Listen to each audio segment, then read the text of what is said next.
Hiya crafty folks, Amy here with amyswares, and today I'm going to do a cool retro card plus a bonus card. This is Retro Flower Duo. This is one of the new February release at A Colorful Life Designs. Gathering some supplies here. I have a card base, have my blending brushes, and here's a photo of the finished card. But do stick around to the end because I am going to share with you a bonus card as well. So I'm working with the first floral design on this 6x9 stencil, and I decided to use my magnets to hold it down and then some mint tape just to kind of mask off the portions on the card base that are exposed through the top and on that bottom of the stencil. I'm going to pick a few neutral colors. I'm going a little bit different. This is so retro to me, and I just thought of browns, so I wanted to try it. I'm going to use buttercream and sandcastle and icing on the cake. Those are the three browns that I'm going to use for this design. Just kind of getting some schmutz off there. And then I'm going to do some ink blending. I wasn't entirely sure if I was going to kind of go in strips, but then I decided to kind of follow the design of the flowers. So I'm going lightest in the center of the blooms, and then I'm going to come out a little bit with the sand castle kind of around the outer edges of the blooms, and then I'm going to come in with the darkest brown around the stem and the leaves. So it's not perfect. It doesn't have to be, and thankfully these colors, obviously with them all being browns, are going to blend really well together. So I'm kind of going lighter handed in spots, heavier handed in others, just to kind of get a variation in color.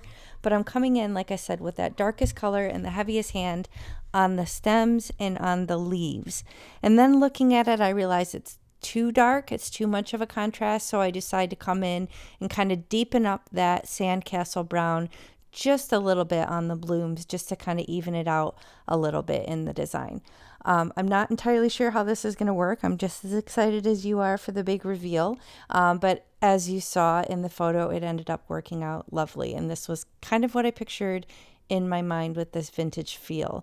Now I am working directly on a card base, 120 pound accent opaque. That's US A2 size. And what I'm flipping through here is my newly updated, I gave it a facelift for 2025. There's a video about that. I'll try and link it below. But this is my newly updated sentiment book. So this is where I store sentiments that are ready to go, that are either stamped and die cut or just die cut. These are baseball card pocket protector sheets. I've used this storage system for years now, and it really does help me save time because I have so many options ready to go. And as you can see, I did kind of label it and organize it and put it into a bigger binder. So it's a lot easier to kind of flip through and look for what I'm looking for. Or look for what I'm looking for. Wow. Find what I'm looking for. I'm just a hot mess with my words today. Anyway, I'm going through a lot of different options here. It kind of took me a little bit to figure out what one was just right. It's kind of an interesting space. You could take something, straight across the circle, like a strip, like a sentiment strip, or I could utilize that white space on the bottom. Wasn't entirely sure what I was going to do until I came across these. Now, these are white die cuts. They say feel better, and I don't think that I've really even used these yet, but I thought I was glad they were white because I could custom color them to perfectly match my card. So I'm just going to poke out these little innards with my pokey tool from my friend Judy, and then I'm going to stick them right down on this makeshift turntable. This is an Altenew sticky mat. It's one of the mats that's intended to go in their stamp platform system, that kind of stamp wheel or whatever it's called. But I use it to kind of hold down my stencils, or in this case, little fiddly die cuts, so that I can just mush this ink pad right down into it. Now, I knew I wanted to go kind of two-tone here with the colors, so I came in with a darker brown on the bottom. Now, as you saw in the photo, this brown dries back a lot. I thought this was going to be a lot darker, but as you saw in the photo, it really did get lighter as it dried. And I have the nice buttercream color on the top and then the darker brown on the bottom. So I'm just kind of figuring out placement, where I'm going to put those in the bottom, if I'm going to do them in a straight line or if I need to do them in an angle. But I do decide that I want to add some splatter. So I'm going to use some mint tape and close this, and I have bleed proof white. I have this on my desk. I often forget to use it. I'm just going to kind of wet it down with some water.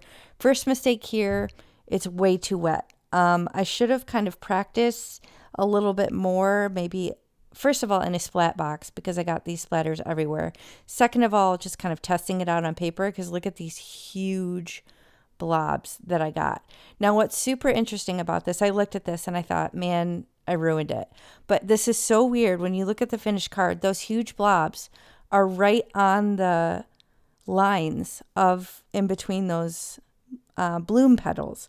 So it's almost like it's meant to be that way, like it's part of the stencil. So it was bizarre enough that I decided to just leave it. Now, I set it aside to dry because I didn't want to warp the card base, but then I decided I needed to cut it out anyway because it got too wet and it kind of showed on the inside of the card and it bugged me. So I grabbed this awesome rectangle die. I feel like this is so vintage looking too, and it just really went with the design. So I'm going to run this through my die cutting machine and cut this panel out instead of working directly on a card base. Now look how satisfying this is. I can run my little pokey tool right along the edge there and poke those out. My sweet friend sent me those nested die sets as well, and it is one of my favorites. I just think it is so unique and cool looking. It cuts it down just slightly smaller than A2, just the tiniest bit smaller. Now this, I had a crease. There was something in my die cutting machine and it kind of left a crease. So I'm trying to smooth it out a little bit with my bone folder, but it didn't really work, sadly, but it's okay. I'm going to hoover up all the little pieces parts. I have this little tiny vacuum next to my desk. And then here I decide to use the ink pads direct to paper on a new card base in 2 of the lighter colors, and just to kind of skim along the edges to give some definition and really showcase that really cool border on the edge of this panel. So now I have some foam tape. This is the thinnest foam tape that I have. This is from scrapbook.com. It's 1 inch wide, but it's only 1 millimeter thick. So I love this. I find myself grabbing for this more often lately, especially because I feel like things are getting a little bit fussier at the post office. I feel like cards come back a little bit sooner.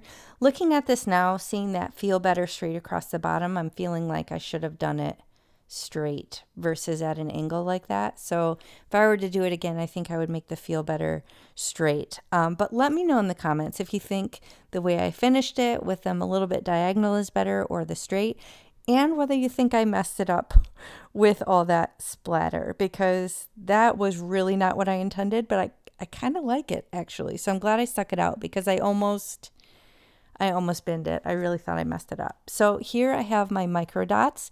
I've been grabbing for these a little bit lately just because I haven't been wanting to deal with the oozage of my liquid glue, but it puts a ton of little micro dots of glue on the back of my die cut and kind of holds it down into place. So once I get it exactly where I want it, I just burnish it with the outside kind of smooth paper on that micro dot sheet, and now I have some blingage. So this is also from Colorful Life Designs.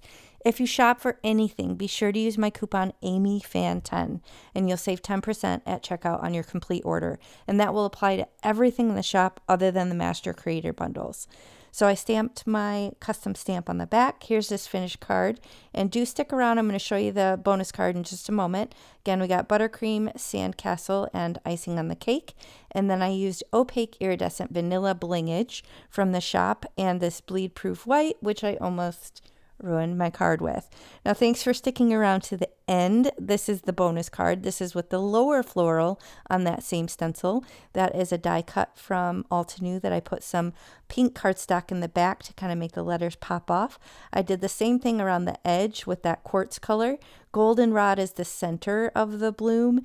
And then on the outside I had verbena. The lighter green was with an olive. The darker green was eucalyptus. And then I decided to come back in with that juniper mist just to really deepen up the blooms. I used glossy white for the blingage on that one, and that's going to finish this card. So I hope you enjoyed this. If you did, please hit the thumbs up and consider subscribing. Be sure to use my coupon AmyFan10 if you do any shopping to save on your complete order, and I will catch you next time. Thanks for watching. Bye.